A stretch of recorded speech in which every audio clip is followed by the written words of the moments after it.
Monsieur le Premier ministre, hier matin, l'Europe et le monde se levaient avec un espoir, celui annoncé par l'Élysée d'un sommet entre le président Biden et Vladimir Poutine.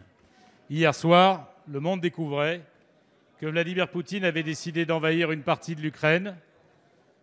Si on ne peut pas reprocher au président de la République d'avoir fait des efforts de médiation, le moindre des constats est que Vladimir Poutine l'a berné. Il se trouve qu'après l'enlisement au Liban, l'humiliation sur les sous-marins australiens, le silence assourdissant de notre pays quand Amnesty International dit qu'Israël est un régime d'apartheid, ou encore les échecs des stratégies successives au Mali qui nous conduisent à quitter ce pays et dont nous débattrons tout à l'heure, c'est un épisode de plus, peut-être l'épisode de trop.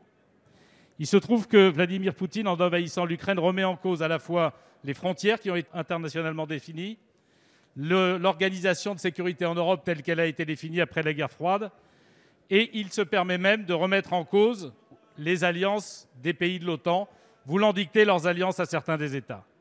C'est évidemment un danger majeur pour toute la paix dans l'Europe, Monsieur le Premier ministre, et ce qu'il fait subir aujourd'hui à l'Ukraine, s'il ne se passe rien, peut arriver demain à nos alliés de l'OTAN et nous entraîner dans un engrenage. Alors, nous avons 3 questions.